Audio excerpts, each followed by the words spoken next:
So enthalpy has to do with the heat that is evolved, that means coming from a chemical reaction, and back up. When we were talking about a bomb calorimeter, that was reactions that were being done at constant volume, bomb calorimeters. Enthalpy, heat involved in chemical reactions at constant pressure. So we're still making work equal 0. The method is going to be a little bit different. So enthalpy, constant pressure. Bomb calorimeter, constant volume. So when we do things in lab, energy is released as heat and work. However, when we do things at constant pressure, because we're chemists, enthalpy is represented as delta H. So I always remember that change in heat. Enthalpy has an H in it. H means heat. Maybe that helps you? I hope. All right, so enthalpy refers to delta H. So we're not doing delta E, we're not doing delta U, even though those are the same thing. That's bomb calorimetry. Enthalpy, constant pressure. So heat change at constant pressure. So that means any work that happens to be done on the system or by the system, because we're chemists and we hate physics, we just say we're just going to ignore it. I like this. Like, there's a reason I'm not a physicist. I like physicists very much. I appreciate what they can do. I'm not one of them. I don't aspire to be one of them. Okay, so remember, what is the system and what is the surroundings? The reaction that we are doing, that is the system. The surroundings is everything else. Okay, so endothermic. Endo means what? What's the prefix mean? Inside, within. Okay, so this is endothermic. Do you think heat is going into or out of the system?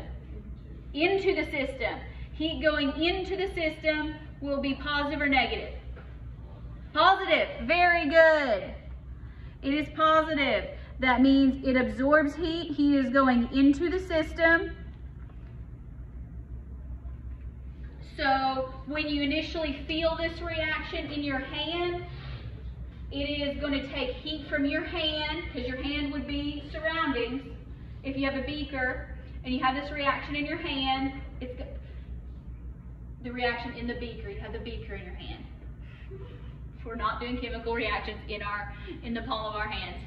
I'm not. Anyway, maybe you could, but I'm not. So let's discuss proper lab safety. But if you were to touch the beaker where you have an endothermic reaction going on, it's going to absorb the heat from your hand. So you're going to process that as it's going to feel cold.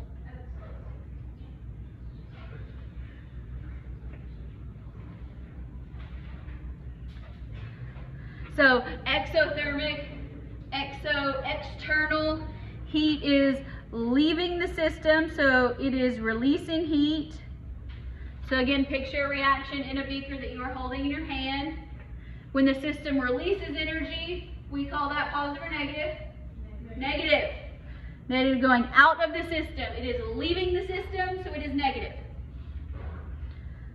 So if it's releasing energy, that means the energy is going from the beaker into my hand. How does it feel? Hot. Yes, warm. Warm or hot. You will be doing this with magnesium if you were in lab. It is it's a fun experiment. So, all right. This is just to help conceptually determine the difference between enthalpy versus change in internal energy. So delta H versus delta E. So remember this here, internal energy.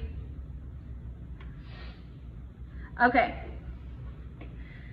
So it produces 2658 kilojoules of heat, and it does 3 kilojoules of work.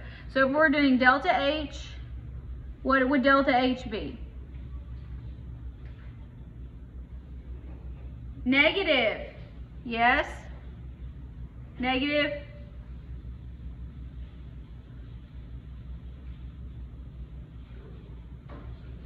$26.58. Yes, 2658 kilojoules.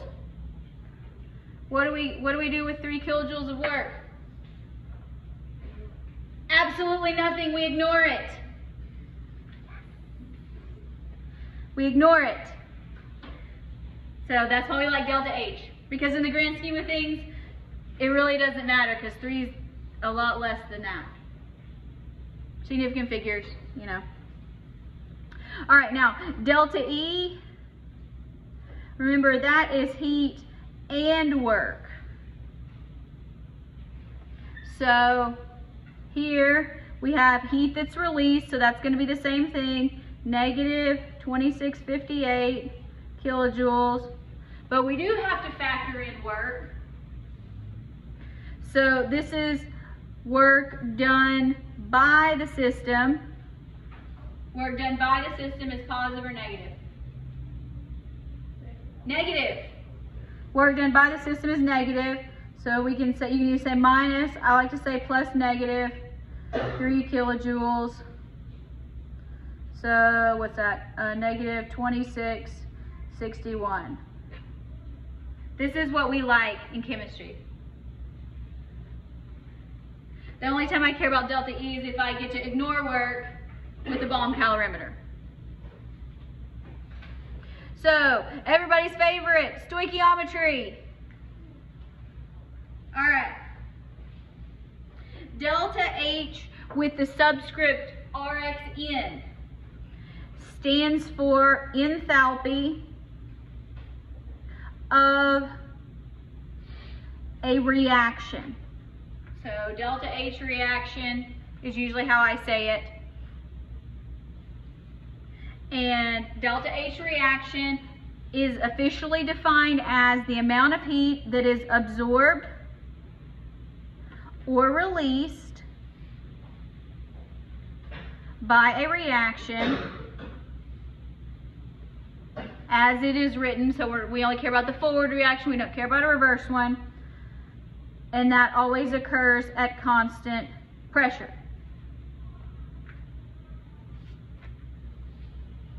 All right, so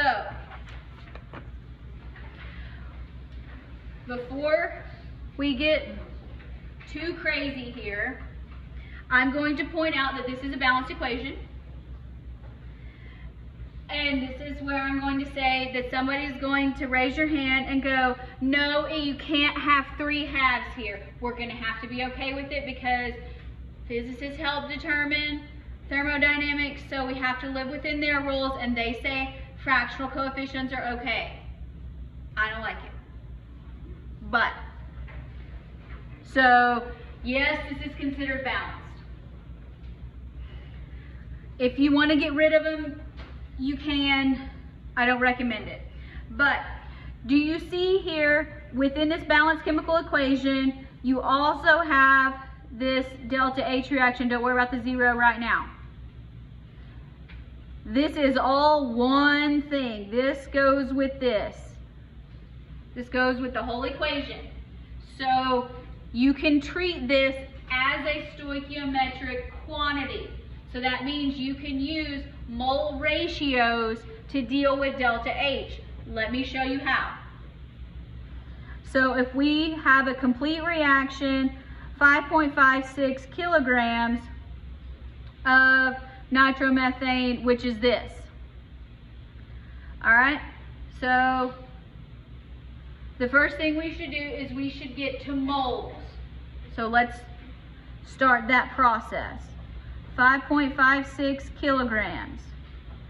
I'm just gonna say nitromethane, NM, I'm lazy.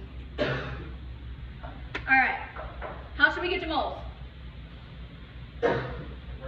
We need to go to grams. Yes, 1 kilogram is 1,000 grams. Very good.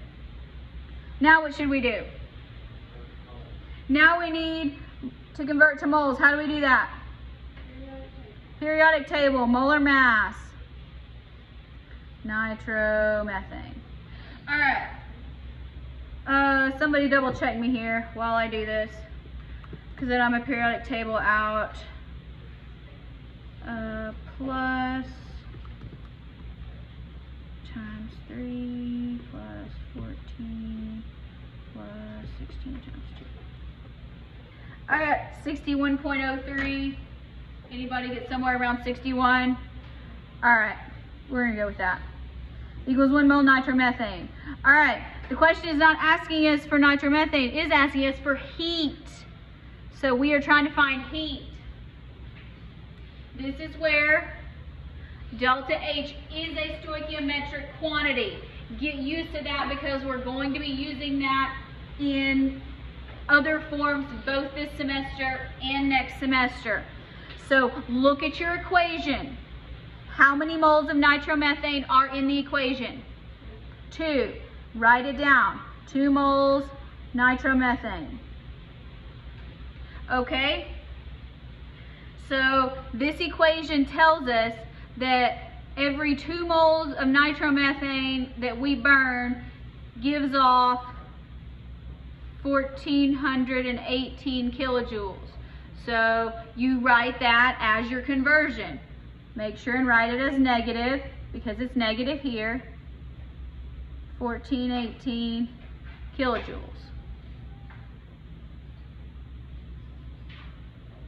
All right. Kilojoules is a unit of heat, so we're done. Now we have to just calculate. 5.56 times 1,000 times negative 1,418 divided by 61.03 divided by 2. So it's a really big number. Yes. All right, so if you want to write out the number, 64,591 to, if we round, kilojoules, or when you get to really big numbers, I like to convert to scientific notation. So 6.46 times 10 to the 1, 2, 3, 4. Both of those are correct.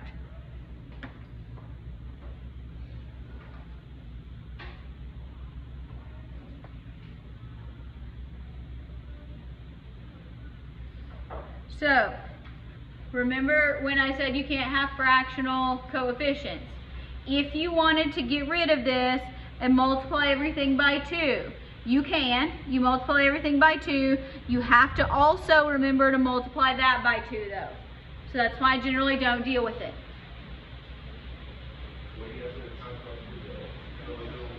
What's that? Yeah, you would have to multiply that by 2 if you wanted to get rid of this 3/2. I'm going to tell you that when it comes to the principles of thermochemistry, just deal with the fractional coefficients. Yes, Brian. Are you sure? Okay. All right, let's try another example here.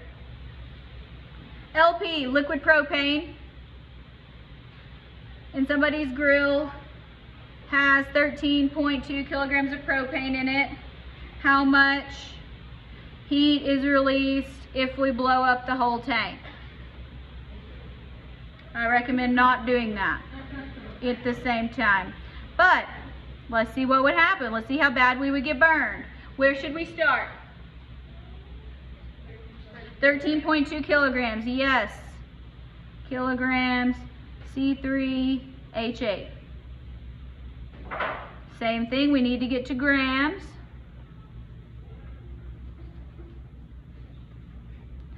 C3H8. Once we're in grams, what do? We go to moles. Anybody working ahead of me? Okay. 0.1 times 3, 11.08 times 8. 44.09 works for me. 0.09 grams C3H8. 1 mole C3H8. All right, where do we go from here? to the equation to get our ratio. Yes.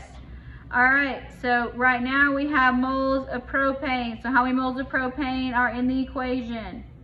1. How much heat is in the equation? Negative 2,044 kilojoules. Now, double check it all cancels out. It does. We are left with a unit of heat, so that is glorious. 13.2 times 1,000 times negative 44 divided by 44.09. It's a huge number. Let's put it in scientific notation. Negative 6.12.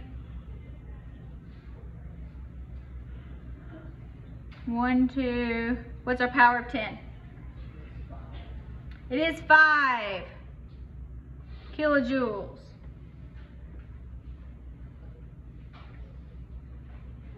This didn't recognize an arrow. There we go. Okay, let's do this one. See, this stoichiometry is not that bad, right? It's not that bad. You just have to know to do it. When you get to moles, a whole new world opens up. You can be a Disney princess. All right. Complete reaction, 155 grams of ammonia. So look, we don't have to do limiting reactant. That makes things easy. 155 grams of ammonia. I know everybody says, hallelujah, we don't have to do that again until the final. I know, final cumulative, sorry. Not really sorry. All right. What's a 17.02? 04, okay. 17.04 grams NH3, 1 mole NH3. Go from grams to moles all day long. All right, now what do? Go to the equation. Man, see, I sound like a broken record. That's a good thing. How many moles of ammonia are in the equation? 4. How much heat? Negative 906 kilojoules. Remember, kilojoules is indeed a unit of heat.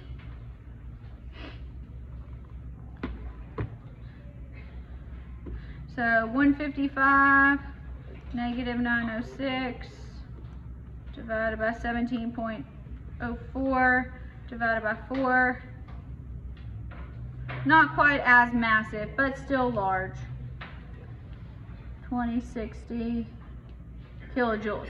Now, let me tell you here that I'll give you an option. I am perfectly okay with this answer because the negative means, what does negative mean? You're losing heat. Yes. If you prefer, you can also write this as, you could say, 2060 kilojoules released if you don't like the negative. Those are both appropriate answers. I think it's easier to just do the negative, and I know the negative means released. I'd rather do math than write. But that's me. Turn the page.